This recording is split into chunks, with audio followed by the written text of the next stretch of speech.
Good morning.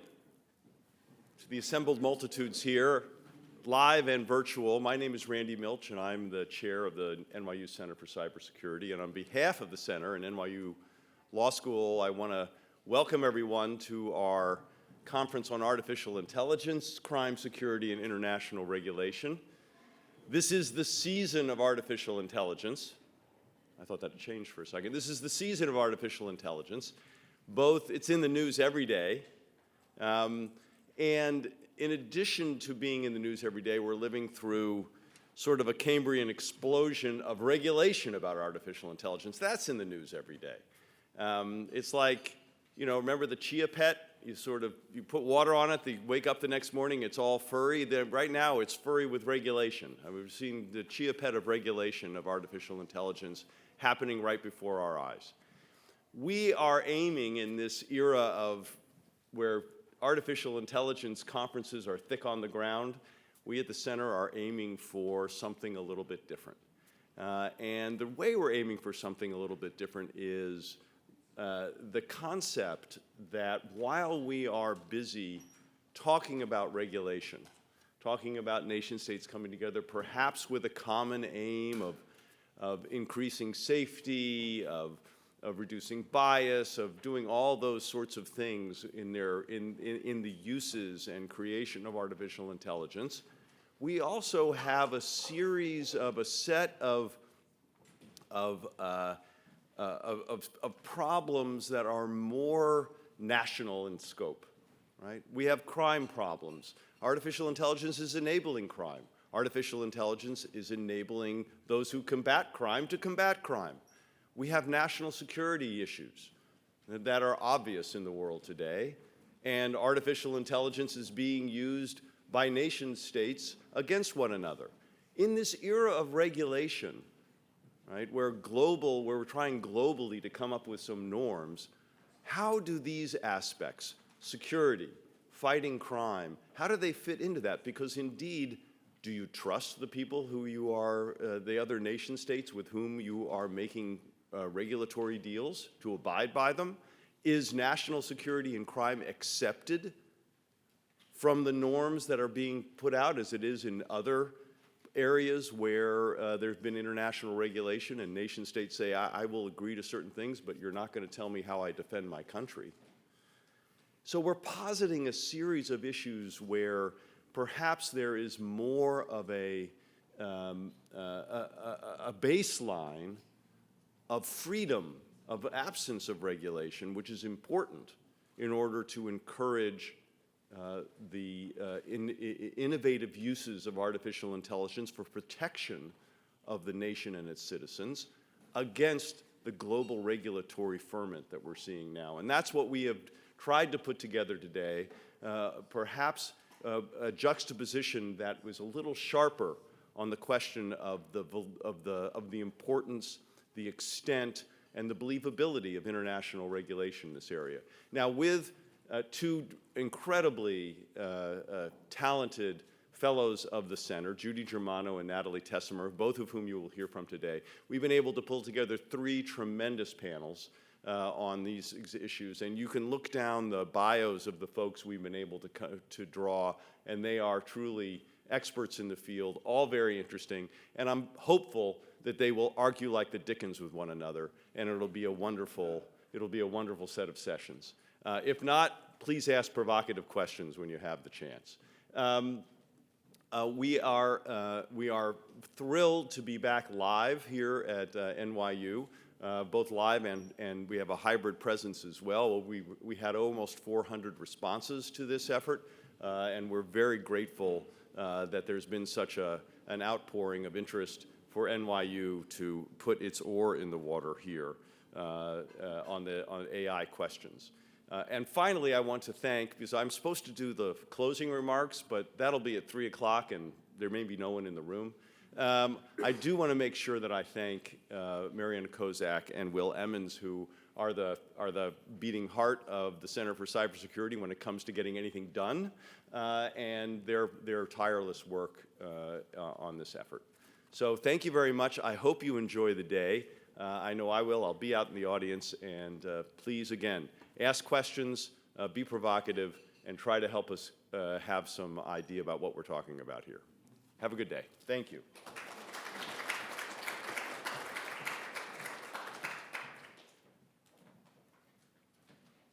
And now something is supposed to happen.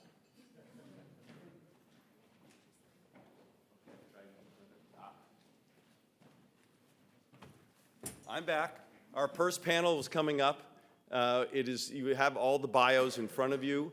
And I see Leonard, who is the head of the panel. Come on up, Leonard. Leonard Bailey from the Department of Justice is our moderator for our first panel. We are honored to have Leonard help be one of our professors in our master's program, the Masters of Science in Cybersecurity, Risk, and Strategy. And he's a distinguished and very impressive public servant. So please welcome Leonard and welcome his panel. Are they coming up, or are you by yourself? Not that you can't do this panel. Thanks, Randy. All right. Thank you. Super. Hey, Ian. Hi. Good to meet you. Ian. Thanks. We have assigned seats. Nice to see you. Okay. Fantastic. Hey, Ian. This is great. I haven't seen you all. So good morning. I'm Leonard Bailey. I'm Special Counsel for National Security and head of the Cybersecurity Unit in the Computer Crime and Intellectual Property Section of the U.S. Department of Justice's Criminal Division. I am thrilled to be here for this panel. I'm thrilled to be here for this topic and for these particular panelists. This is really a stellar panel of folks we're going to have speaking on this issue. Before we get to that, and I want to have them all introduce themselves very briefly, I have at least one statement I know I have to make at the very beginning of this panel that will be of great interest to some of you who are interested in CLE. So this panel has been approved for one CLE credit in the area of professional practice and 1/2 credit in the area of cybersecurity, privacy, and data protection. For those of you in the room, if you haven't done so yet, there is a CLE sign-in over there that you should sign in, providing both your arrival and departure time. You have to put in both your arrival and departure time, or else you may not be able to claim credit. For those who are not here in person, I will be announcing somewhere towards the end of the panel the CLE code for credit, which guarantees that at least I will have your attention for that long online. So, so that's that. So this is the panel on AI crime and AI crime fighting. We're going to be looking at this from sort of two perspectives. The first being the perspective of malicious cyber actors who are looking to exploit AI for purposes of committing online crime and enabling conventional crime as well. In addition, we'll be looking at it from the other side, which is from the side of law enforcement that's seeking to marshal AI for more effective, more efficient investigations, while also having to wrestle with issues related to, for example, the civil liberties and privacy implications of any of the uses of AI that we can kind of contemplate. We'll be getting into that. Now, one thing you will not be hearing during this panel, although I imagine you'll be hearing a lot of it in other panels, is about some of sort of the seminal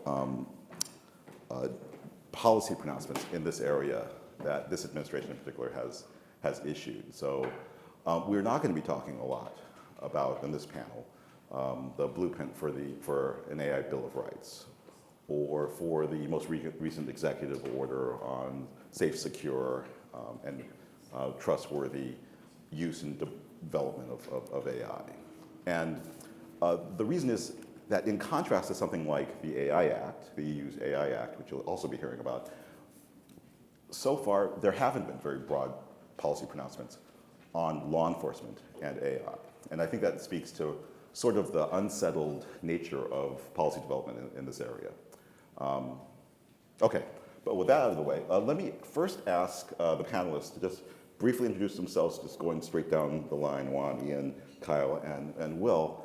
You have a more complete bio for everyone in your materials, but if you could just give us a brief introduction. Hi, thanks, and it's an honor to be here. My name is Juan Tontat. I'm the CEO of Clearview AI. It's a facial recognition company. We sell exclusively to law enforcement and government agencies to help solve crime. I'm not a lawyer by background. I call myself a lawyer aficionado. Hang out with a lot of them, and Sorry. no, that's great. And I wish I went to law school. So. I'm Ian. I'm the Vice President of Cyber Threat Intelligence Operations at Flashpoint. What Flashpoint does is it tries to find bad people doing bad things online through a variety of threat vectors, which I think I'll talk about some today. Besides working at Flashpoint, I'm also an adjunct at Fordham, where I teach a tech policy course, and I'm also a PhD student at Tandon. So, thank you. Good morning, I'm Kyle Wilson. I am a national security prosecutor in flyover country. Before that, I was working with the Office of Legal Policy in Maine Justice, primarily on emerging technologies, so I got to work with the intersection of criminal law and policy when it comes to things like artificial intelligence and facial recognition technology and commercially available information and uncrewed aircraft systems, a lot of cool stuff, and I'm really happy to be here this morning. That's great. Good morning. My name is Will McKean. I'm a special agent in the FBI's New York office, where I work on Financial Cybercrimes Task Force. Been there for about 9 years, and I guess to keep it short from what's in the bio, and it's also, I think, news to you, is that I just recently was promoted to a supervisory special agent in our cyber division, where I'll be working on a youth and cyber prevention project pretty full-time. So not the topic we're here for today, but something that'll be news to Leonard, and something to please come talk to me about afterwards. Outstanding. And as you can see, this is quite a panel that we've managed to assemble. My goal is to get through a slate of questions and possibly leave time, hopefully, for questions from the audience, because that's often where some of the interesting things come from. So let's start with discussing how cybercriminals are currently using artificial intelligence to commit cybercrime and conventional crime too. Ian, could you lead us off on how that looks like? So that's a great question, because I don't think we're seeing a lot of that right now. I think during this panel we're going to say a few terms over and over, lowering the barriers to entry. Also dual use, right? So AI, it's a dual use technology, and I think we've been on different panels in the past talking about encryption and lots of other technology that could potentially help enable certain types of cybercrime, but also there's privacy and security, and also just convenience and functionality that have economic functions. So we've seen a variety of GPT-type tools come out after ChatGPT was announced about a year ago. We've seen them developed off of previous transformer models like GPT-J, ones that are open source, and ones that might be developed from academic use cases for specific functions or domains. So in that regard, they don't work as well, being that ChatGPT or other models typically have ethical limitations in how you can use them. And so a lot of what we expect to see, or at least from these basic models, which again may have mixed functionality, is lower level types of cybercrime. So phishing, fraud, social engineering, business email compromise. How can threat actors or adversaries kind of dip their toe into cybercrime without having the technical expertise? Right now, it's not able to have developed malware, but I would say that's probably where we would risk it that it would go in the next couple of years. How can it develop more adversarial malware, ransomware, et cetera? Again, could be good for red teams, but could also be bad for organizations that don't have the necessary patches and mitigations in place to prevent these types of attacks.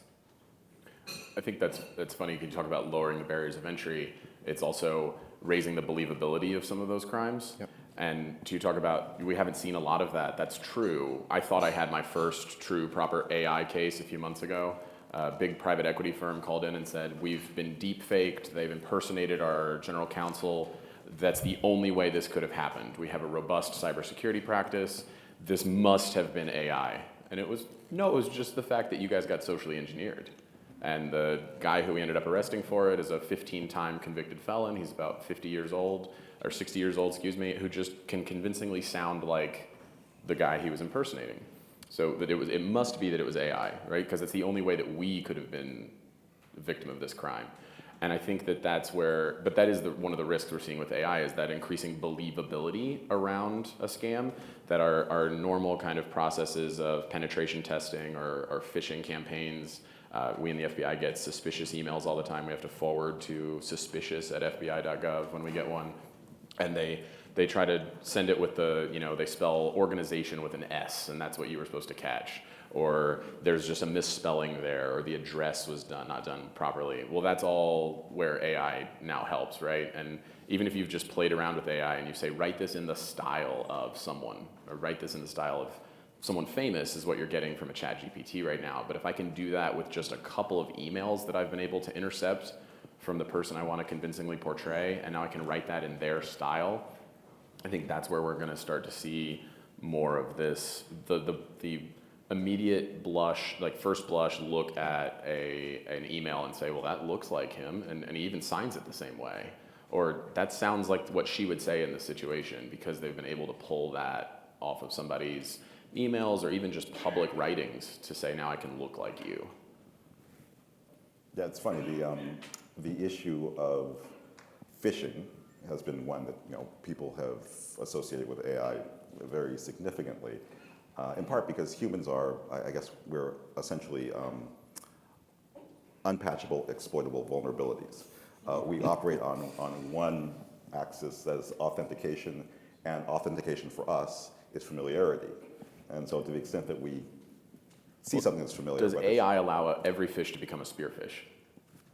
Because now I can tailor make every one of my phishing campaigns to the person in a way that a single human could never. But my AI can now be deployed to make every one of my phishing campaigns so tailored and laser focused on that person or that company that it starts to look like, wow, that's somebody who did a lot of recon on this. But maybe it's just somebody who's using an AI large language model on it. So we talked about lowering barriers to entry. So that may go to this next question. Will, if you could answer this one. So who is using AI? Are we seeing, is it principally sophisticated actors like transnational criminal organizations, or are less sophisticated criminal groups or individuals using it as well? Yeah, and so my day job for the last 9 years has been the Cyber Financial Crimes Task Force, and a lot of that has been business email compromise cases, some of these transnational organized crime groups. And let me start with, if you could explain what business email compromise is, just to make sure we're... Sure. Business email compromise is the umbrella term for a lot of different scams that essentially involve impersonating an employee at a company or a vendor of that company. There's several different kinds of variations on this to deceive an employee or a vendor, some sort of other person involved in a financial transaction with that company, into wiring those funds out of the company to a place it's not supposed to go. We often see these targeting law firms or real estate transactions. There was a wave of them targeting the art industry, which was kind of fun. And last year, the Bureau received, just in New York City, 25,000 complaints for this, totaling $600 million, just in New York City. And across the country, it was $4.6 billion worth of losses, which our Internet Crime Complaint Center assesses was about 15% of the total loss around the world, which is just staggering. And our BEC actors, some of whom I've been able to meet in person, I've worked in our office in Ghana, West Africa for a time. It's often the case of trying to get around the fact that I don't write like the executive of a company. I don't have the knowledge of the internal workings of that transaction, so I'm trying to find a way to make an excuse for why I don't sound like the person you used to be talking to, right? And I think that's where we're starting to see these guys experimenting with it. But I haven't seen it, to the earlier point, I haven't seen it being used by that group in large scale. It is the case that we're seeing transnational organized crime groups, state-sponsored cyber entities kind of exploring this, and I'd love to hear your thoughts on that. But it is nice to hear that we're actually out in front of a topic a little bit here, right? There is some experimentation. There's some people using this. There's Fraud GPT, and a platform you can use to help you write a phishing campaign now. There's several others that are out there, but it's nice to be out here in front of a topic before we're saying, what are we doing about this? which is often the case in law enforcement, is we're behind the 8 ball trying to figure out how we're going to catch up to this problem. Well, I'm a little limited in what I can say about what we're seeing with respect to national security and AI, but kind of piggybacking on what you were talking about in the microcosm, something that we're seeing, particularly where I am, is involuntary pornography. Right? So we're all familiar with deepfakes. Is everybody familiar with where the term deepfake came from and what it is? 2017, it was on a Reddit forum, and it was designed to produce Emma Watson, Gal Gadot, Scarlett Johansson, and a few others engage in sex acts. And even 6 years ago, these were like pretty convincing images, right? Now, we're not talking about large-scale A-list celebrities. Now we're talking about a 16-year-old who posted something with her friends in a bikini on Facebook, right? We talk about lowering the barriers to entry. Now, it's maybe not quite so grand as art theft or transnational fraud, but if you talk about a person-to-person impact and something that's really pretty easy to do with a commercially available tool set, this is something that we're seeing all across the country in a way that's having real sort of thumb on the neck impact on people's lives. Yeah, and same with virtual kidnappings, Yeah, right? for sure. There's, and for those who aren't familiar, it's the reaching out to a family member and claiming that another family member has been kidnapped and they're being held for ransom or they've been arrested in a foreign country. And that was, until a few years ago, something you could really only convincingly do over text or email. But now if I can use a voice sample of this person to sound like them and at least send an audio message that I can craft in advance, we're receiving a lot of complaints from folks who are being hit on those very personal levels with it sure sounded like my granddaughter. I believed her to be kidnapped in Mexico because of all the things she was saying to me. And then people are wiring significant sums of money out, thinking they're freeing their kid from ransom, and then the kid walks in the door a few hours later. Which, by the way, everybody, iOS 17 users, do we have most recent OS on our iPhones? If so, I don't know how many of you are aware of this. In the accessibility features, you can create, it's kind of janky at the moment, but in a couple years it won't be. You can create a personal voice. You can create your own voice through just your iPhone in your pocket. Like I say, right now it's a little bit rough around the edges, and it's designed to help people who have degenerative conditions, ALS, who may lose their voice. But you know, the malicious implications of this in a couple years, when it's going to get a lot smoother on this front and a lot of others, it's pretty mind-boggling. It doesn't take long for the bad guys to figure out a good use for a good tool for a bad purpose. I had a professor in college who was an Air Force officer for years, and he said, you know, shortly after the Wright brothers took flight, someone else was up in the air and looked down and said, if we dropped something on that person, it would hurt. Thus began the age of aerial warfare. And I think about that comment when I think about AI. It's like, oh, this is well intended to help folks with ALS and other conditions, and then there's someone sitting in an internet cafe in Bulgaria saying, oh, this would be really good. I say with grudging admiration that we found that cyber criminals are among the most innovative. They tend to be at the front end of the curve because they're driven by pure profit and unmoored by certain rules and mores that hold business back. So they often are able to achieve things that are frightening and improper, but innovative. Well, in a weird way, it's like science without ethics, right? I mean, we're just going to use this and push this. You mentioned Fraud GPT, Worm GPT is another one. I mean, you can see now, not 18 months after mass introduction of this technology, you can see people really taking down the barriers that are imposed on this to see what it can do. And as you say, Leonard, it's you know, maybe ethically dubious, but from an academic perspective, it sure is interesting. So let me staying anchored to the now, because we'll get to the future in a little bit. What would you say right now, let's go to Ian, is the most concerning of these kind of applications of AI that are current? I would agree with the panelists that extortion, either for deepfakes, right, threatening to release nude images of an individual, could be a minor, without their consent, and whether it is or is not them, it is definitely concerning because some of the images that are produced might be believable or at least have enough risk where someone would take proactive actions to prevent those from leaking out. Business email compromise, I would say, would be the next one. As already highlighted, Internet Crime Complaint Center, that's the top of the list year over year, and it's getting worse and worse because threat actors can develop more sophisticated schemes and scams, and ChatGPT might enable other ways, other threat vectors through voice or just email, text, etc., to exploit that. Going along the lines of innovation, so XSS, one of the top cybercrime forums, recently released a competition. So typically they do these essay competitions where you'll have to write a compelling essay about a new type of cybercrime or a new tactic, and there's a monetary reward. And so just a few days ago, they launched a new contest where AI, black hat uses of AI, was one of the categories. It was one of many, like 10 different categories, but I think notable that it was listed on there. So having a hacker type hackathon to see how they could use this for illicit purposes. Those results come out in March, so I guess we'll have to wait and see what type of products or projects are developed. But going along with the panelists, OpenAI, I mean, not to demonize them or any other company, but they're trying to spawn innovation. They had OpenAI Dev Day a few days ago, and part of that is to enable creators to have different use cases.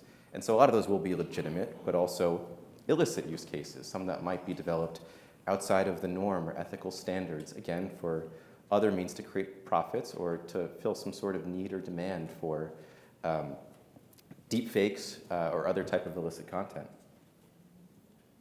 So let's switch a little bit to the legal side of this. I'm just curious about maybe Kyle and Will. I think very kind of answers. Are you seeing many prosecutions or investigations that involve AI? Also, what sort of federal offenses are likely to be tied to AI? And as a compound question, is there a need for AI-specific legislation for AI offenses? So to the first part, we are seeing investigations, we're beginning to see investigations about AI-enabled crime, right? I mean, Will, you mentioned that, and you're probably better equipped to talk about than I am. Prosecutions, sort of, but not really, right? I mean, when we talk about prosecutions of AI crime, it's not as though there's a cohesive body, at least in Title 18 or in the criminal law, of AI crimes. When we see these prosecuted, we're going to see them prosecuted under relatively familiar statutes, wire fraud statutes. We're going to see them under computer fraud and abuse statutes, 18 U.S.C. 1030, probably identity theft. We will see them, to talk about deepfakes. This is my opinion, as is everything I say up here, not the Department of Justice's, but Same. right. Thank you for that. Yeah, right. So we get bags put on our head when we get back to our office. Look, we're not really equipped to handle some of these things when it comes to person-to-person harassment. I mean, we have a statute, 2261, Big A. It's cyber stalking, but it's sort of a domestic violence analog, and it's maybe not. Maybe it's a round hole in a square peg when it comes to prosecuting things like sextortion and deepfakes and harassing someone online using these technologies. I guess this is a somewhat belabored way of saying we'll see these prosecuted probably, my guess is, under the existing rubric of criminal law. Do we need a new body of AI-specific law? I think that probably that is going to, yet to be seen. We'll see how many round pegs we try to put in square holes and then address that question. And I would say that's for the public discourse. I don't think it's necessarily for me as a law enforcement officer to be telling you what should be new legislation or not around a topic. I know that the AI industry is clamoring for regulation, and I think that's a welcome change from some of the other big tech problems that we've seen. I agree with you, though, that under existing law, we can find pretty creative ways of charging this. I've arrested a significant number of business email compromise actors in my career, but very rarely have I charged them with even computer intrusion. They've been charged with wire fraud, money laundering, receipt of stolen property, aggravated identity theft, and there is already on the books within the sentencing guidelines an enhancement for the use of a sophisticated technique. So we already have something that says, okay, this person used AI, and now they can be hit with a more significant category of in their sentencing guidelines range because of this use of a sophisticated technique, which I think we would all agree that AI would be in this case, although it's very easy to use this sophisticated technique. To me, I would just say I do actually put that back out onto the broader society, and I think of this as the same conversation we've been having for years as the FBI agent who's going to sit up here and tell you we need access to your iPhone when we have a search warrant. As this is just the same going dark problem. Is this now a new thing that everybody says, well, do we need a new set of laws for this? And I don't know that we necessarily do. I think that there's already codified in this enough for us to do what we need to do, especially federally. But to your point, there's just so much here that I think what we really need to do is we lower those barriers of entry, and I know this is something we're going to get to later. As we lower those barriers of entry for cyber criminals, we also need to raise the capacity of our state and local partners because we're increasingly finding that the FBI is the answer to everything for this for state and local. Oh, it's AI, that's cyber, that's federal, that's FBI, or Secret Service. That's a joke. I have to give a plug to my partners at Secret Service. But they're great. They actually are. They're fantastic people. But the state and locals often are not able to have the capacity to work these types of crimes. And there's this middle ground. There's these things that are indisputably a federal, only the FBI could do this. Nation state hacking into the stock exchange. That's going to be us, right? And there's those things that are indisputably a local crime. Some kid who's going around and slashing tires. That is going to be for your local police department to go handle. And then there's everything in the middle, which is most of what you guys report to the Internet Crime Complaint Center. It's these cyber-enabled frauds, these cyber stalking and extortion cases that are so insidious to the person affected by them. But we don't have the capacity as a 13,000 strong agent presence in the FBI, but we would have the capacity as one of the most policed countries in the world to do this if we could just raise the capacity of those organizations to do the thing they're supposed to do in enforcing some of these crimes and working them. And that's, again, I think we're going to touch on this in a minute, where I think AI could potentially even help with taking some of the burden off of those organizations. The one that also talks about whether there's a need for a specific offense. It just kind of harkens back to to the debate. 1996, Judge Frank Easterbrook gave a speech at the University of Chicago about the law of the horse. And the debate was, and his point was, we didn't need something called cyber law because with horses, we have sale of horses. We have issues relating to veterinary treatment of horses. We have various torts that are created when a horse kicks someone. We don't have a law of the horse, so why would we need a cyber law? I'm not sure how we view that today, some years later. But I imagine there will be similar questions about AI with the notion of it being able to do things at scale that might be qualitatively different than other crimes, but we'll see. I mean, even foundationally, the FBI was created because local law enforcement was unable to respond to the speed with which interstate bank robbers could move between state lines, right? And they needed a federal agency that could actually follow those people from Indiana to Illinois. And that's the kind of the origin story of the FBI. And I don't think we need a new agency to work computer crimes. I don't think we need a new agency to work AI crimes, and maybe that's because I would have to either find a new job or change agencies, and I like my badge. But I think we already have in existence the things we would need to enforce the law around this, but it is for society to define what it is that law enforcement should have access to and the ability to do in this space. Same with the going dark problem. Okay, so you've gestured toward this, and let's get Juan in here. Sure. So we're going to pivot and now talk a bit about the use of AI for investigative purposes. So Juan, could you talk a bit about what Clearview is capable of doing, how it's been used successfully in criminal cases by the government and by defense attorneys? Sure.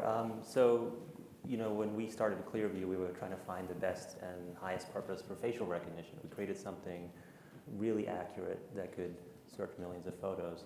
And it was kind of by accident that we stumbled into law enforcement. I don't have anyone in law enforcement in my family. And I think the first agency that started using it in 2019 on a trial, they came back 2 weeks later and they said, we've made 19 identifications of financial fraud cases. So these were people impersonating others. They could get a first name, last name, and a social security number from the dark web, go into a bank and say, I'm Joe Smith, this is my social, and it would withdraw $10,000. And so all they had was a photo of the face from the ATM that they would run the photo on, and we find them on social media publicly with cash dollar bills. The next week they called us up and said, hey, we've identified a pedophile for one of our cases.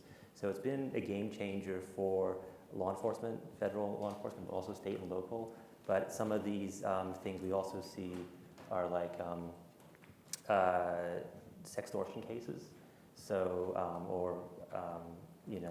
crimes against children. So the FBI, with the use of Clearview, they've been able to triple the rate of victim identification. So before, when they've arrested a pedophile, that have all these videos and photos of victims and no idea who they are. And for the first time, they might find the child in a photo with their parents. And that could be a clue. So that's a big breakthrough for them. And I think technology in general can be used both ways. And what we see is with Clearview and facial recognition can be combating a lot of these types of crimes, especially impersonation cases. We had another federal agent use Clearview and sit down with his 74-year-old grandma. And she was wiring money overseas to her boyfriend. And she's like, I've never met him. He works in an oil rig, so it's one of those scams where they use this person to essentially money launder for them or take money from them. I've been in a relationship with him for 3 years, never met him. And all it was this photo on Facebook. And so they ran that photo through Clearview, and 1,000 results came up. And it was the same photo with different names. So a lot of these scammers will use certain photos over and over again for that play well, I guess, with people. And she still didn't quite believe the agent until they found the real guy, who was a doctor in Turkey, called him up, and he's like really annoyed. Yes, people use my photo all the time to impersonate people.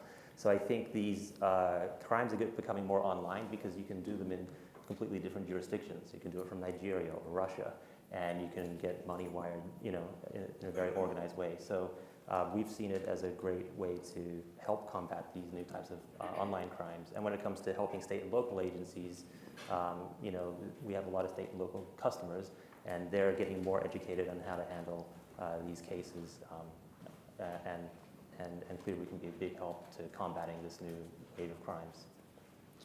So, yeah. And obviously, those are very striking applications with the ability to identify victims as well as defendants. Very useful. Now, facial recognition is sort of the use case that is viewed as the scariest in all of AI. It's the one that is referred to in the AI Act specifically calls that out. Should we be concerned about the civil liberties and privacy aspects of that? And if so, what would you say we should do about that? Yeah, it's a great question. I think there was a lot of focus on Clearview maybe 3 or 4 years ago when we were first written about, and there's now a lot more focus on generative AI and the applications there. We made a choice early on to limit this to government agencies. We couldn't really think of a consumer use case where anyone could use this with a high impact. In fact, we thought, for example, if you are a pedophile and you want to learn more about someone you want to groom, it could be a useful tool that way. So we'd rather use it for the good kind of use cases. And as the technology has matured and people understand it more, I think that people every technology goes through 3 phases. You have the innovation phase where you're making something new, you don't know where it goes. And then you have the adoption phase where people start using it. And you find the good use cases and the bad use cases. And then you have regulation, where people understand what it's like. So the car and the automobile early on, people didn't want, stop signs and seat belts, but we're all, much better off with all those things. And so I think facial recognition is clearly in the adoption phase, whereas all these new technologies like GPT and so on are still really at the early innovation adoption phase. So we're still learning all the implications of what they can do. So for us, we worked hard to, talk to everyone we could about, regulators, attorney generals, and people in Congress about the positive sides of it. And we do believe in regulation. We think there should be some for facial recognition specifically. I would say you know, I'm the FBI agent who's telling you we'd like to use this tool, so understand if you don't believe me when I say this, but the alternative right now is two agents sitting at a computer going, is that the same guy? Right? Like that, and we do that all the time. We get the bank footage and you're like, is that him? And we're like looking at it and somebody's like trying to see if the eyebrows are the same because people's eyebrows don't change very often, or like, oh, look at the hairline, and like, well, that's 5 years apart in the picture, it could change. But that's the alternative right now, is us trying to say like, is that the same guy? And I'm sure you've heard that from some of your customers. It's like, this is at least giving us the confidence to go in a different direction. Are we going to use facial recognition? And then this is, I think, a question for the lawyers in the audience, is are we using facial recognition as tantamount to a video confession that this guy did it? Or are we using facial recognition to say this was the lead we used to go establish something else based on a search warrant or something else that at least gives us an idea that that's where we should be going? So from my perspective, working on this from the policy shop, I want to answer sort of I think your fundamental question there, which is, ought we be concerned about civil rights, civil liberties, and privacy? And my answer is, yes, of course, right? This is the United States of America. It is our responsibility. It is our obligation. It is good to be concerned about civil rights, civil liberties, and privacy. That's not to say that there's anything inherently bad about this tool on that front.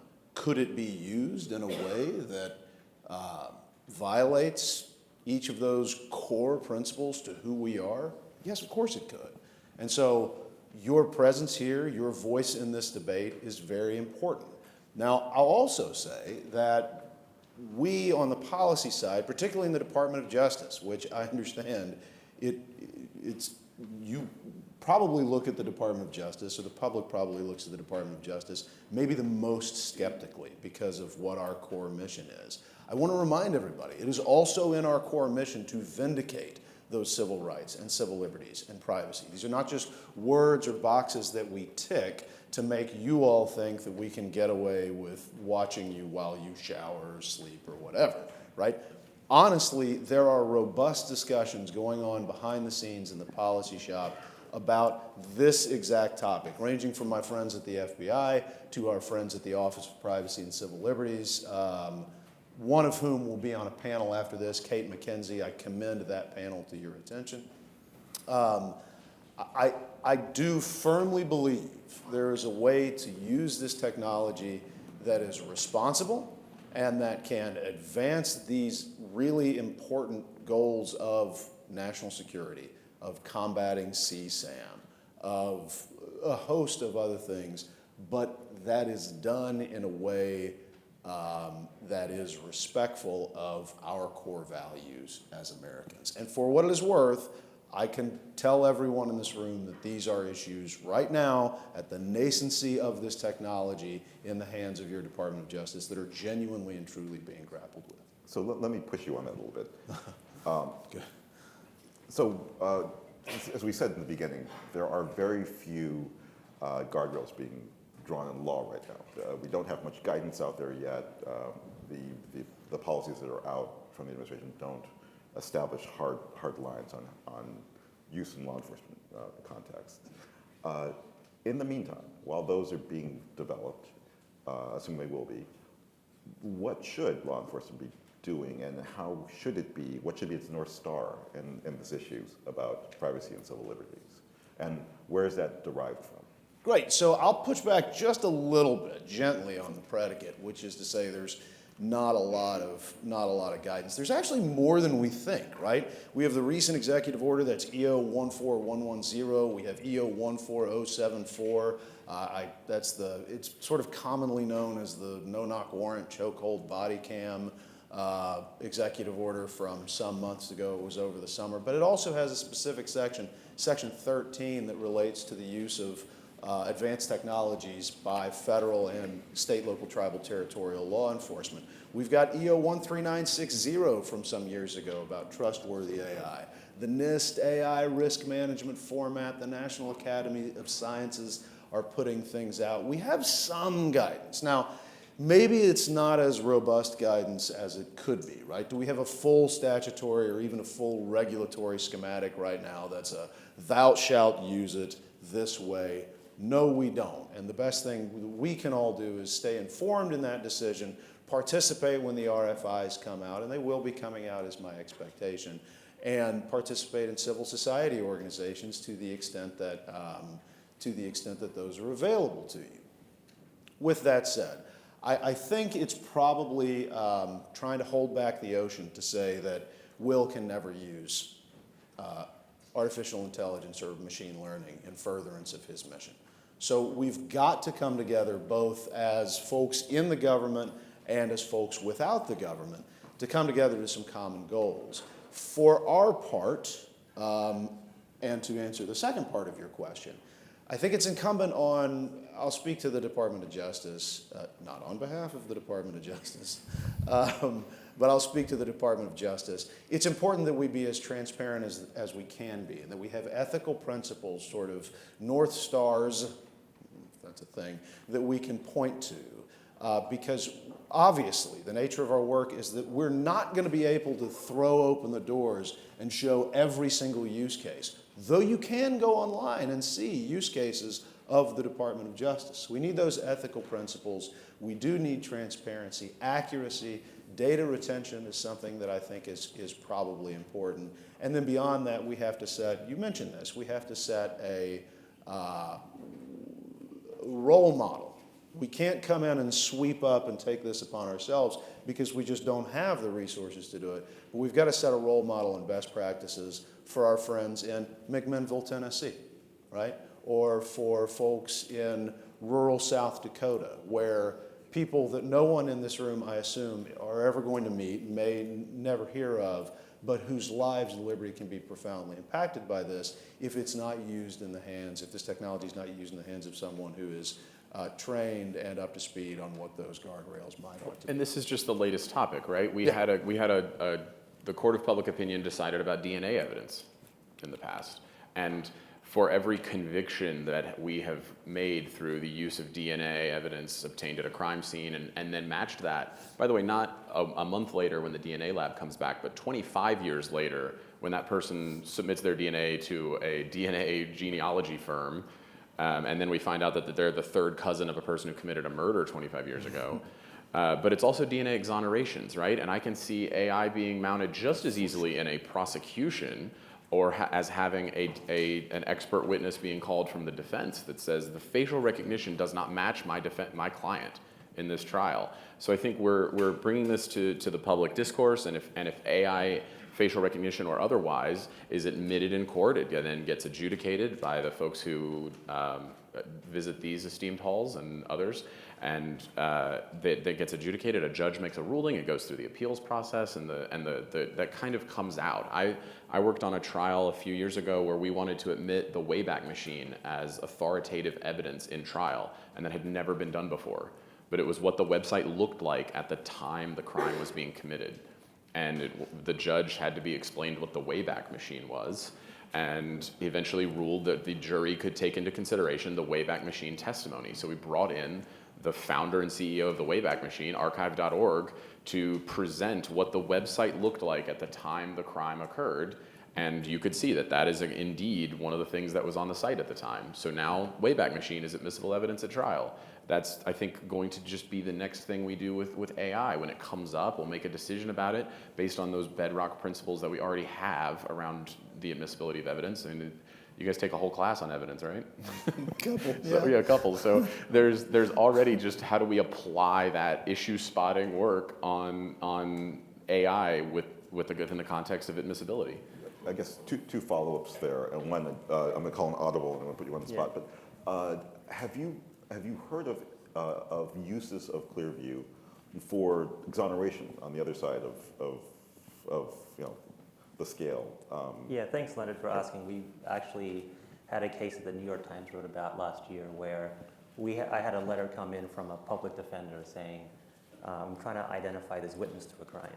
So what happened was two people in Florida, drunk driver, crashed into a tree.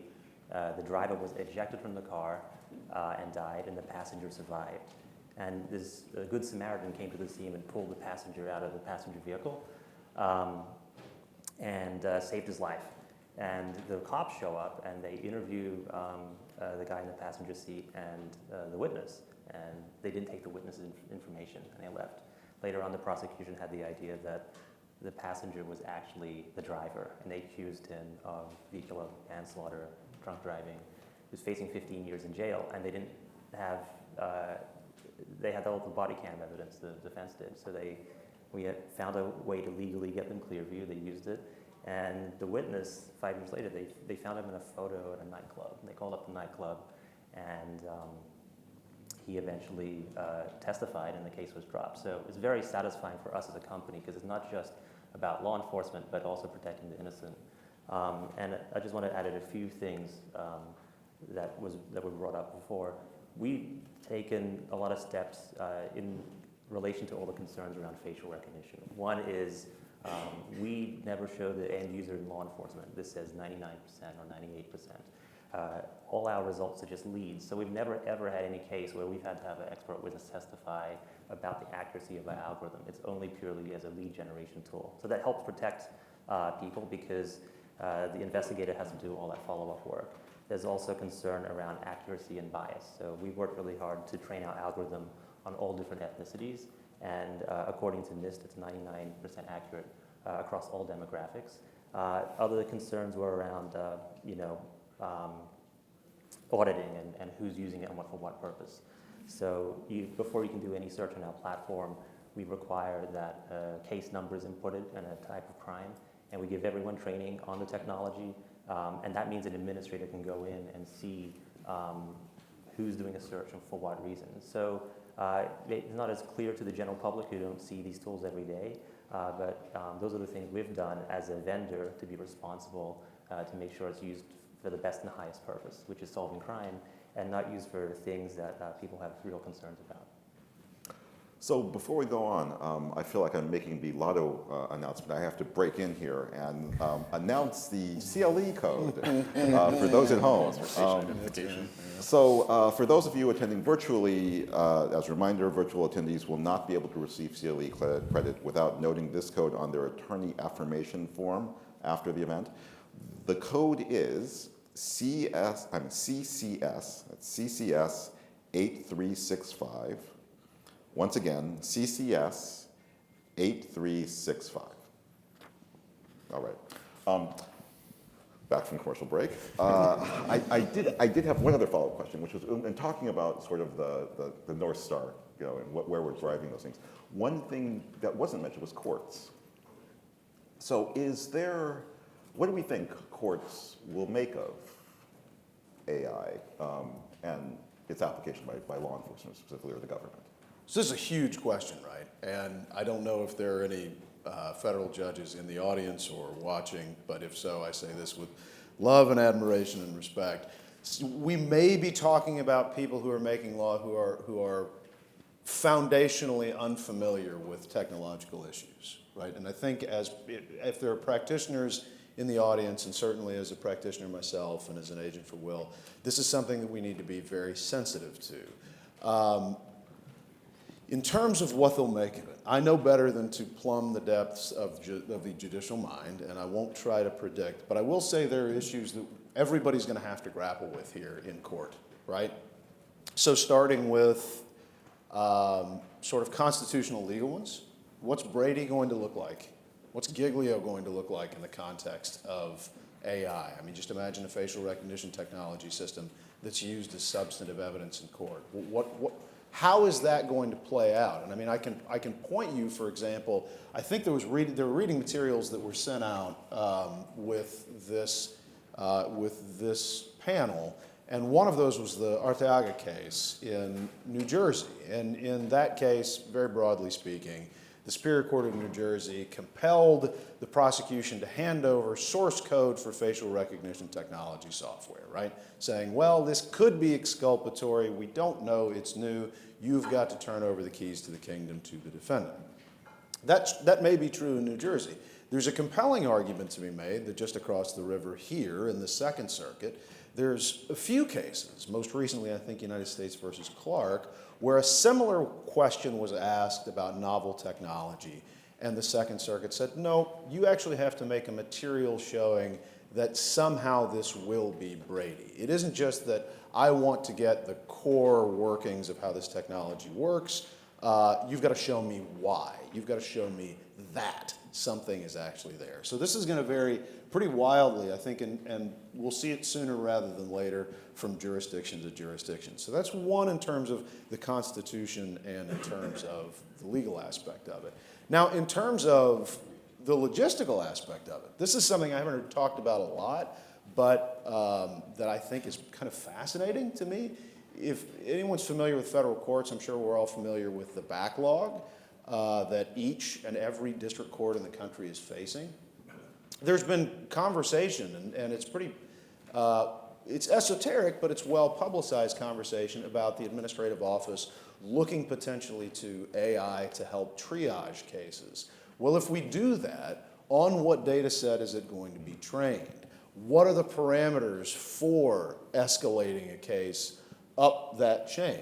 And then once we figure those out, are those transparent? And are the clever and wealthy lawyers in front of the court going to figure out a way to game that to the detriment of those who may not have resources, right? And the last thing I think the courts are going to have to deal with, I'm comfortable saying this because it was in a public setting. I was at a conference judicial circuit about 6 weeks ago, and the topic of AI was a keynote presentation on AI.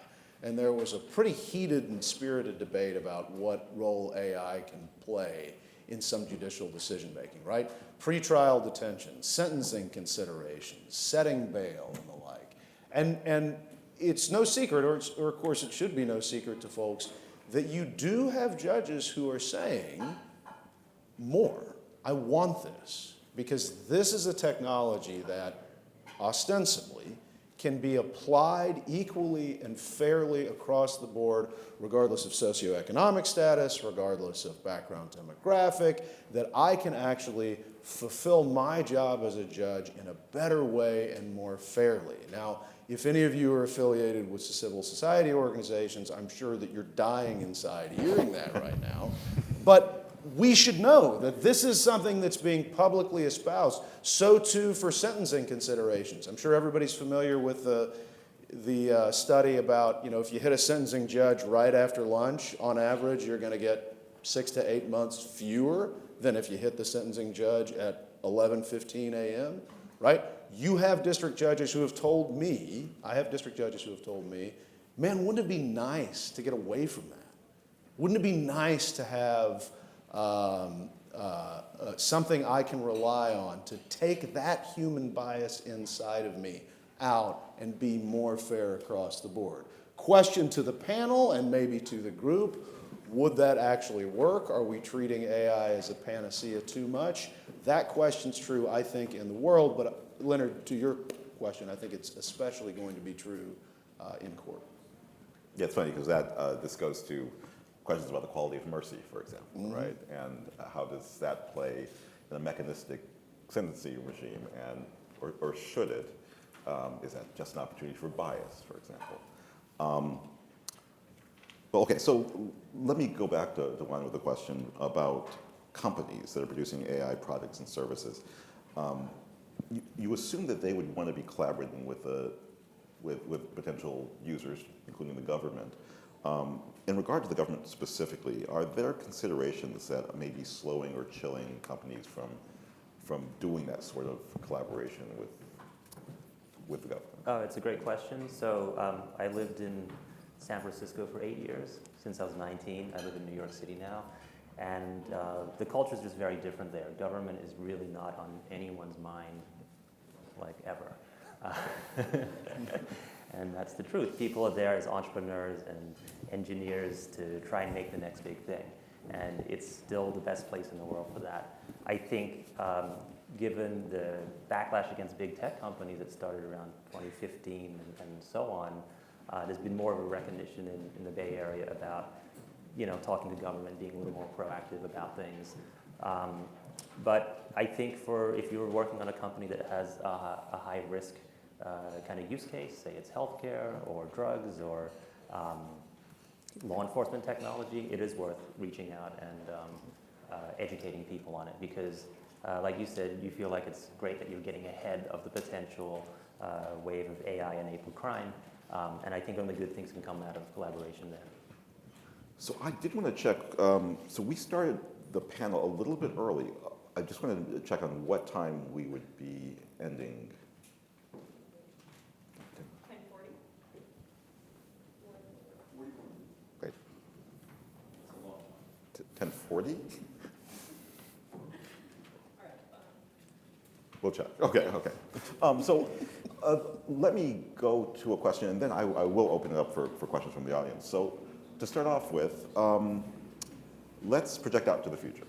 And I initially had asked about 5 years, but I'm going to ask for 3 because I'm told by learned people that trying to predict technology beyond 3 years is a fool's errand. So let's say projecting out 3 years, how do you see AI being used in both the advantageous and the scariest applications by criminals and by the government reasonably? If we could just go right down the line. Sure. I think these neural network models, as an engineer, they're amazing. You train them on more data, they get a lot better. And so with, facial recognition is basically a security technology. It can help law enforcement solve crimes, and you unlock your phone with your face. That's what it really is. I think with the generative AI, it's really a great productivity technology. I think it will help lawyers write better briefs. I think it will help graphic artists come up with art more quickly and so on. But it'll also be a huge productivity booster for criminal organizations. And a lot of these models are now open source, so you can download a deep fake generator, and they're getting better and better. And so I think that the smart criminal organizations will definitely adopt this technology. I don't see how they don't do it. Generating fake voices, fake faces, videos of people for sextortion, kidnapping, and so on. I do think that in the next 3 years, that's probably going to happen. But on the flip side, there'll be more technology. We've worked on stuff that can detect generative faces quite accurately, that can help combat it. So it'll be a bit of an arms race between the good guys and the bad guys. Yeah, and I would say most, if not every company out there are developing their own internal AI tools. And for productivity purposes, I would say primarily. One of the things that we've seen with AI is that it's developed on a limited data set that typically goes to 2021. However, there might be more data that's being fed to it as different companies want to feed in different types of data, which could both improve the results that you receive, but also increase the risks. I know we talked about a number of GPT-type tools like Fraud GPT, Worm GPT, XXX GPT, Wolf GPT, and a lot of these are just limited in their use cases right now because they're previous transformers or models, and also they have a limited set of things they can do. They can't develop malware snippets yet, but I would say in the future there'll probably be some open source models where they might develop, again, looking at different types of data which might be openly available. Leaked data sets of hacker forums, or maybe even scraped data of hacker forums, where that data which was previously not accessible for building and training these models is now more commonly available. So the scariest application for me is the erosion of trust, right? Is everybody familiar with the concept of the liar's dividend? Sort of. I see some nods, some not. In broad strokes, it is someone, let's say, blaming a deep fake for something that they actually did, right? That you are going to get away with conduct by saying, that's not me, that's just the technology. And abusing technology not in an affirmative way, but in a reactive way. I don't know if everybody's noticed, we're not great at talking to each other civilly right now. I mean, just as a species, it's not our long suit. I worry that this is going to make that worse, and that we will not, even as we see ourselves now, I worry that we're not going to be able to agree on a common set of facts, even when those facts are directly in front of us and directly speaking to us and talking to us. I talk to juries all the time. And one thing that I ask them is, hold us, the United States, to our burden. Trust your eyes, trust your ears, use your good and common sense.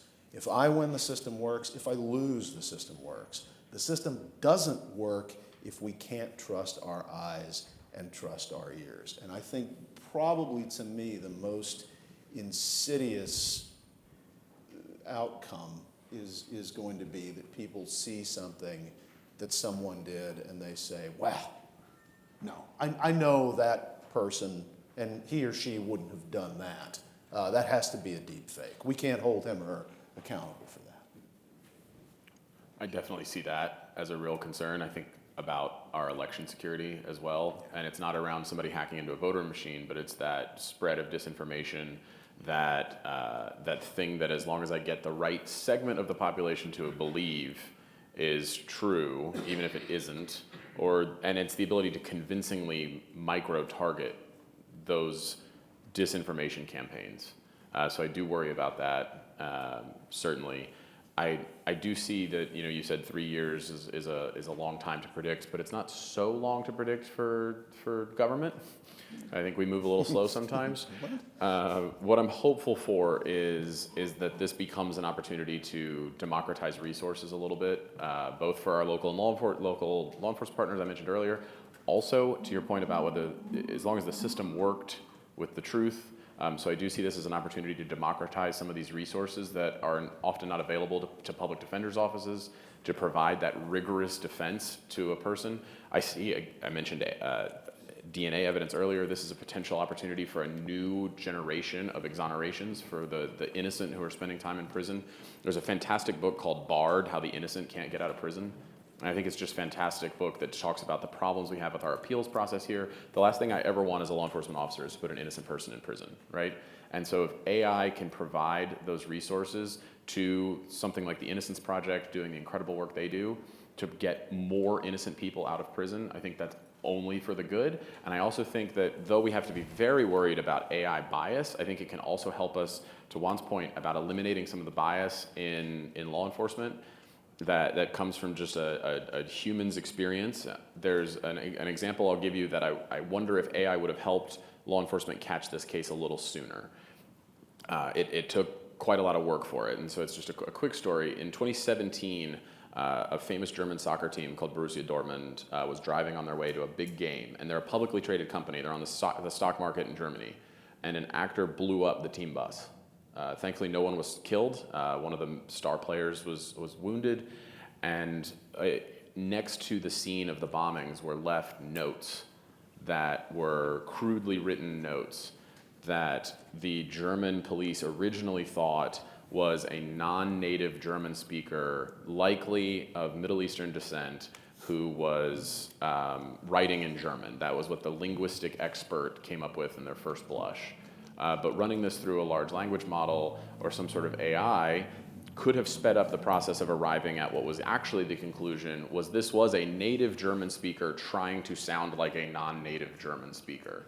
And initially everybody thought this was terrorism, right? This was to disrupt the Champions League match that was played, but it was actually because this guy had shorted Borussia Dortmund's stock on the stock exchange, and that was his purpose for doing this, was if the team bus gets blown up, then the stock will go down and I'll make a ton of money.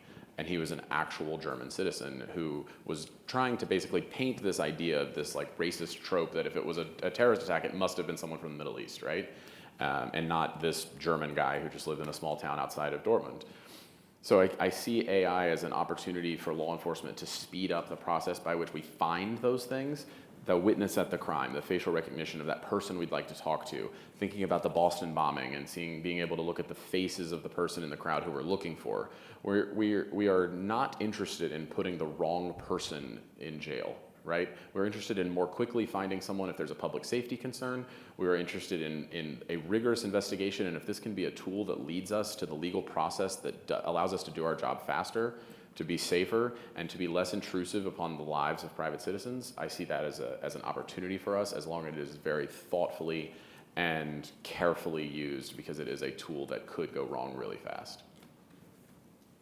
So I have another question I could ask, but I think I'll open up to questions first and see if we have Any questions that we want to pose to the panel?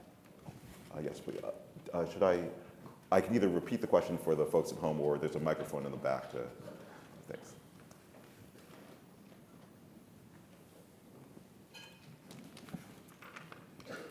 To, let's see, I guess Will's point about using AI to eliminate bias with respect to federal judges and assistant U.S. attorneys, has there been any discussion about using AI to study the exercise of prosecutorial discretion and judges' sentencing decisions to identify areas of racial bias or other forms of bias?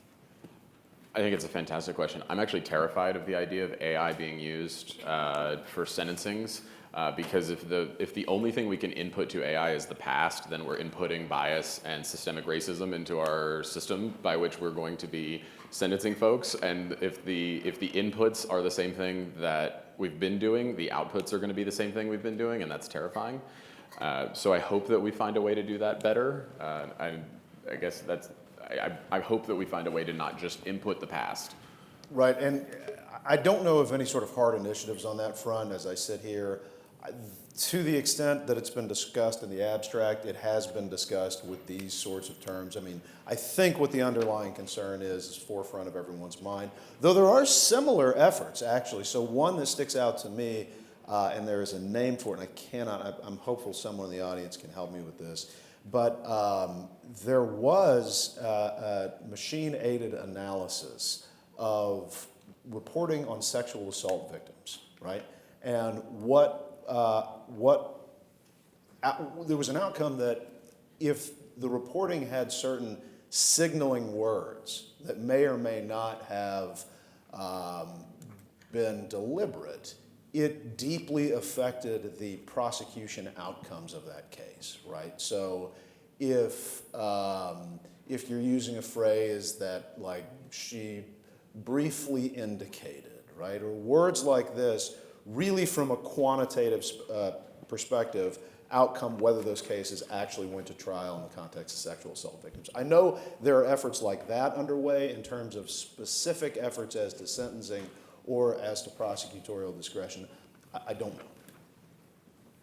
And let me actually follow up on that to the panel, or actually anyone in the audience. I guess one question I've had about this sort of issue is whether the concerns about, let's say, baked-in bias or things of that sort, whether the only way that we actually tend to discover those is through audit and empirical evidence that are after the fact, so after the bias has been actually, After the harm has been exactly caused.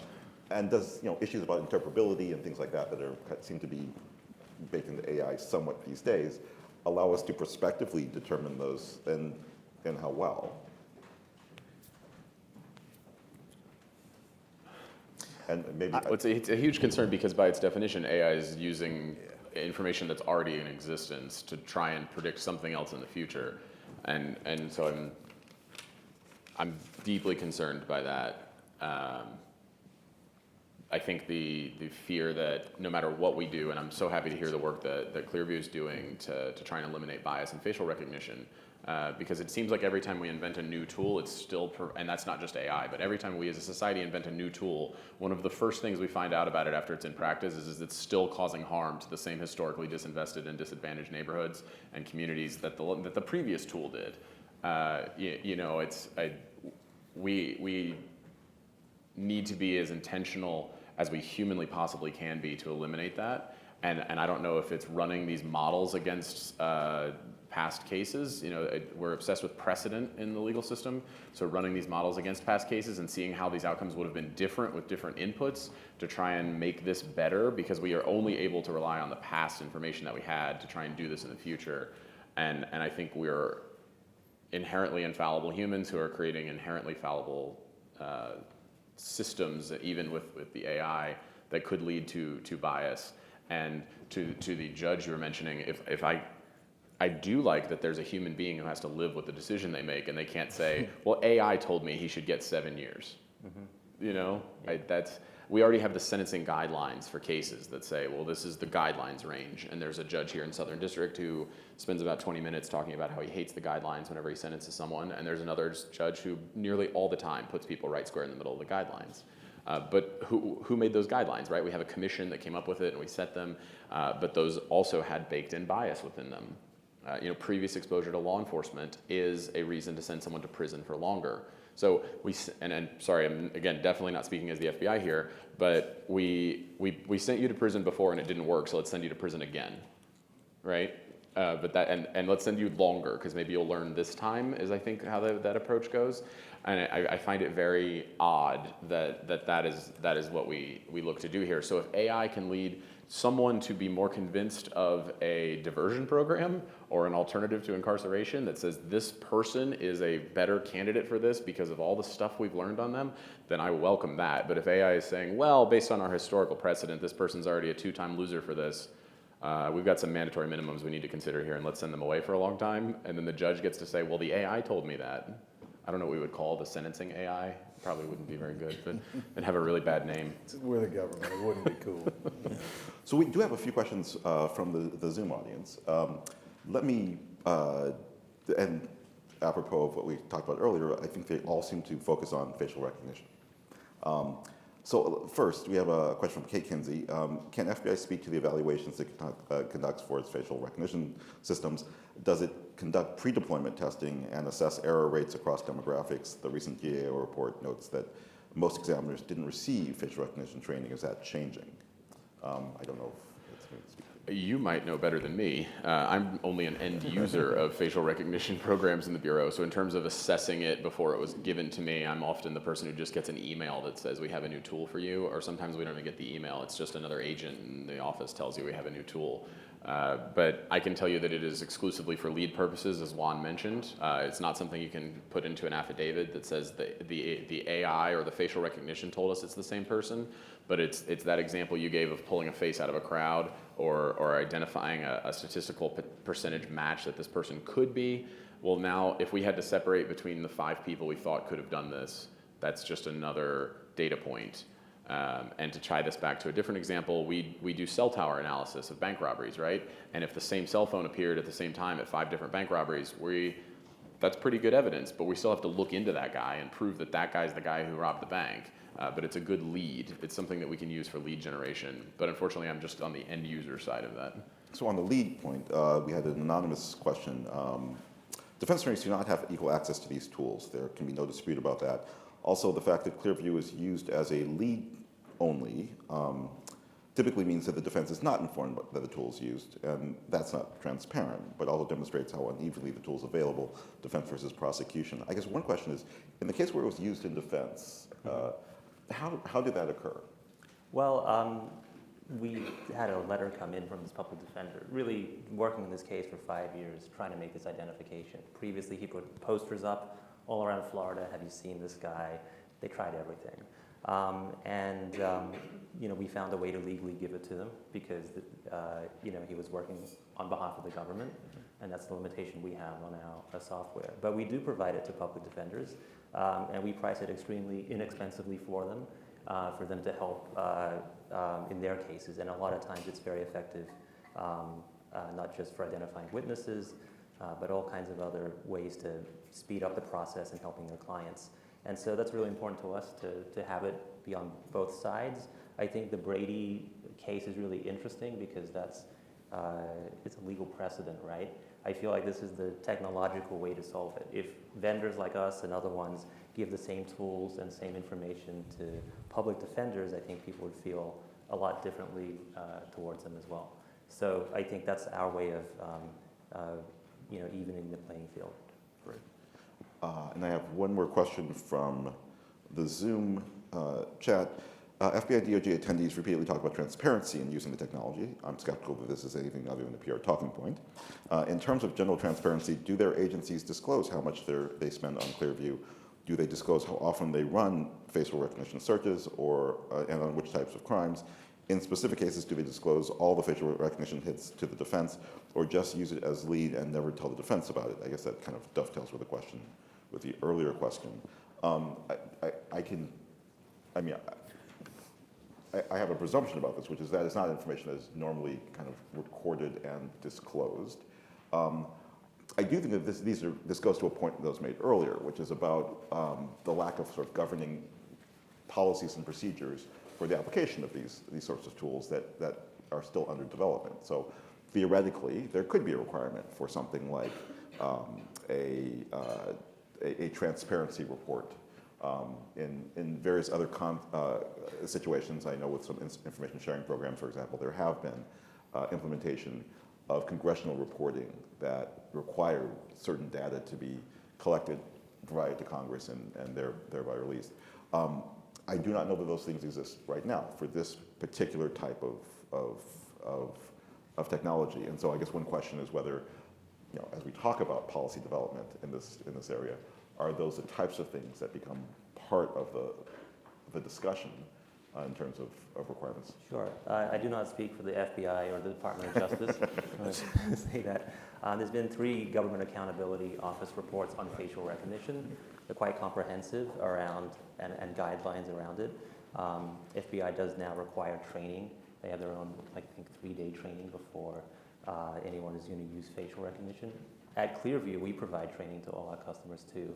And in the Government Accountability Office reports, you can see, how many searches an agency's done. We provide the tools to the government so they can audit things better before any search is done. There's a case number and a crime type. So if the FBI or any of our other customers needs to report to an oversight body, those tools are all there for them to report what they need to report. Obviously, some of it is also more sensitive information, and it's, but overall, as the way this technology has evolved, I think it's been a great thing to have the GAO do these really in-depth reports on how it's really used. And I think, they're a great organization, and I think that does build trust with the public. So these are Go ahead. So these are nascent technologies, and when I talk about transparency, I talk about feasible transparency. Look, the Department of Justice, by the nature of its work, is not going to be open to throwing open the doors to everything it is doing in every case. It cannot. We cannot fulfill our mission and do that effectively. With all of that said, there are AI use cases available for every federal agency that are online. There are AI communities of interest and communities of practice under each of the .gov websites. You can go and see them. DOJ has them. It is a fair concern. I mean, I can assure the question asker that it is more than just a talking point. I mean, I've been a part of these discussions myself, and they are very robust, and they are intense, and they're purposeful. With that said, I do think that as the technology becomes more widespread and more in use, that we will see in the criminal arena, we will see an increase in transparency, if for no other reason, by function of litigation. That's a great point. And I would also just note that the Bureau takes, and please, you should have a healthy dose of skepticism whenever your government stands up and says something to you. That is a wonderful function of democracy, is that you can say you don't believe the FBI agent or the U.S. attorney sitting here talking to you, and that nothing bad is going to happen to you, right? You can say, I think that FBI agent, I don't believe anything he said. That's terrific. But I will say, whether you believe me or not, that the FBI takes Freedom of Information Act requests very seriously. I will get automated notifications that the team that received the request has identified a connection in one of my cases. And then I'm obligated. I get a lead the same way I get a lead to go interview someone for another office or to go arrest a guy like we did yesterday for Birmingham Division. You are required to respond to that Freedom of Information Act request and provide a justification for why we won't disclose that information. So we are transparent, especially when asked, and I recognize that I don't know of a report that is out about how often we use facial recognition, but there are mechanisms that are already in place. Kind of the theme from today is there are already mechanisms in place to ask for that information. So we have, I think, time for 2 more questions. I have one person at the microphone, and then we'll take your question. Hi. I'm somewhat critical about the AI facial recognition. I had a client in Virginia who was arrested for a bank robbery. It was interesting that based upon the photography within the bank, the client was arrested. Yes, he was black, and yes, his head was shaved. And the Virginia police sincerely believed he was the suspect. However, there's one little problem. As you exit the door of any bank, there are markings on the door, and the suspect was 6 feet tall. My client was 5 feet 8. And yet the Virginia police swore that the client was the suspect, unless he took a pill that shrunk him 4 inches. I find it hard to swallow that they believe that the facial recognition was enough indication that he should be arrested. So I think that there's issues regarding facial recognition that has to be looked in spite of and in light of different technologies and other factors regarding in criminal procedures. Absolutely. And, do they use facial recognition in this case? They use facial recognition in your case? Yes, based upon the video in the bank, and he had a record, a Yep. previous record, except they didn't look at his height. Yep. So I think that's one part that's really important is training. So that particular agency is not a Clearview customer. They use a different technology. The issues what we've seen with other facial recognition technology is it does give a number, saying 99% or 98%. We don't give that number, and we explicitly train law enforcement to check for things like height, clothing, and all that other stuff. It's a really unfortunate case, and sorry to hear about it. Let me also just on that just note that I think this is like the application of a lot of other technologies, and that is it's sort of folly to assume that there's one factor that you should use. So if you have a match, that is itself probable cause for an arrest, right? It may be a probable cause or a lead to do some more investigative work, which would include things like checking the height and corroborating location alibi, things of that sort. This comes up with insider threat technology as well, like whether if you get a flag there, that's enough to take action, or is it merely just a reason to have some engagement and do some further investigation? So I do think that there's issues of training and other things that go around that. Thank you. My Question name here. is Jonathan Meyer. I'm an attorney and also I'm co-chair of the National Security Committee of the American Bar Association International Committee. And I have a question that deals with family members' childhood, the use of predictive analytics, Palantir, and facial recognition. And also something we don't talk about because it's the elephant in the room, and that's the use of hypersonic sound in security systems. Those crickets buzzing in the ears that my stepfather worked with in the 60s, long before they were deployed generally across the United States. How do you regulate the abuse of not just facial recognition, but marry that to facial expression and predictive analytics? I had a mom that talked about it in the 60s. I can't imagine what agency that was, long before it was applied. How do we regulate it? Do we bring it before Congress? Or if we bring it before Congress with people that disappear or have car accidents and make it look like it's the Russians? How do we regulate it? Predictive analytics like Palantir, married to facial recognition. You can fix anything. You can indict a ham sandwich. What about those innocents that people conveniently say are unacceptable risks because they're covering something, so they target individuals? How do we address that? Congressional regulation? Facial recognition, even a slight movement of your face, your eye movements, slight, minuscule movements. You have the matrices, the facial recognition, and you can interact with the subject, you can fix, and how do we address it? And that's something we're not supposed to talk about, I know. It's the elephant in the room. That technology is not supposed to exist. When I posted about it, I got a call from Homeland Security, someone who worked there and said, Jeffrey Epstein didn't commit suicide. But I'm talking about it now anyway. I heard a talk several years ago from the former general counsel of the FBI, and it was about the going dark problem. And I don't know if this exactly answers your question, but he said that the role of law enforcement is to do the job within the confines of the regulation that we've been given. We are given a set of rules and regulations that we're allowed to operate in. And we mentioned this on the call we had before this. You can actually download our entire domestic operations guide online for free. The Electronic Frontiers Foundation has that out there. The way we do that is sometimes classified. The technique we have to do that is something we might not be able to do, but the things we can do are all things that are prescribed by law. So in terms of how we answer those problems, I would say that's a question for our elected officials who decide the policies and the permissions that we have within this. An example of that would be GPS tracking on cars used to be something we could do without a warrant, and there was a Supreme Court case that decided that we needed a higher standard in order for an FBI agent to attach a GPS device to the bottom of a car. So the system decided what the rules are for us. And it's really our job is to tell you whether or not changes in those rules might make our job harder.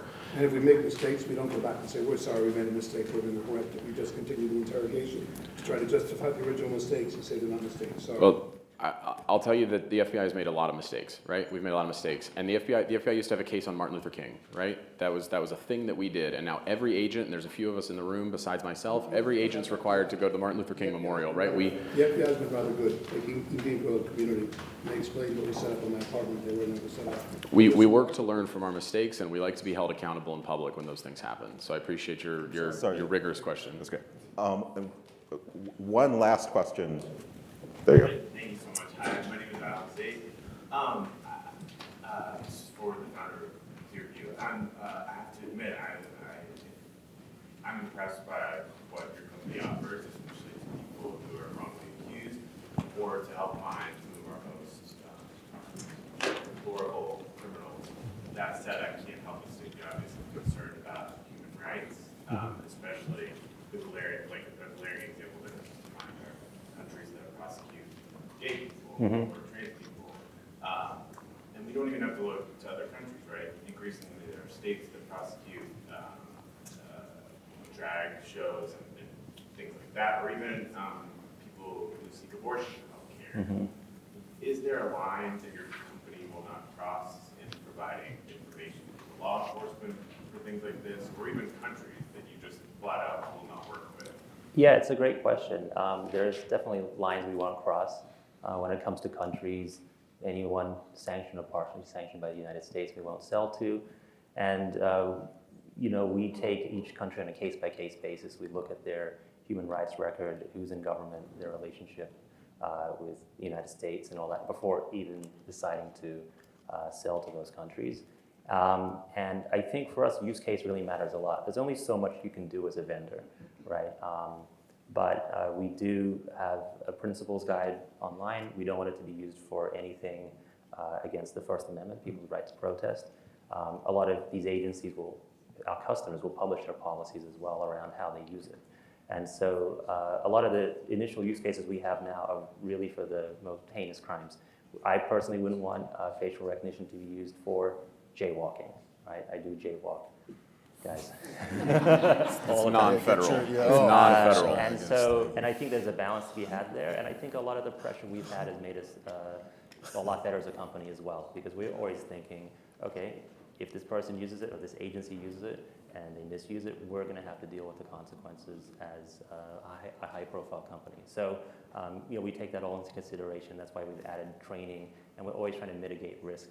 So we do have a risk assessment for any customer we onboard, and we want to be focused on the cases that almost everyone can agree on. So, as far as I know, for any abortion investigations or things like that, Clearview has not been used. That's a great question to end on. I mean, you think we talked about dual-use tools.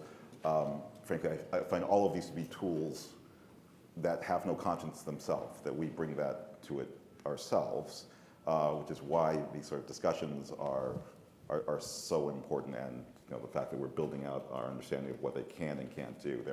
There's a whole spectrum of things to do, from prohibitions on their use absolutely to unfettered use over here. And we start to see with the AI Act there.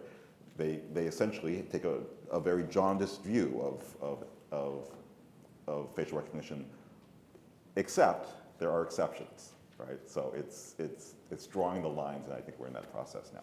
Thank you very much, wonderful panel. Thank our panelists here.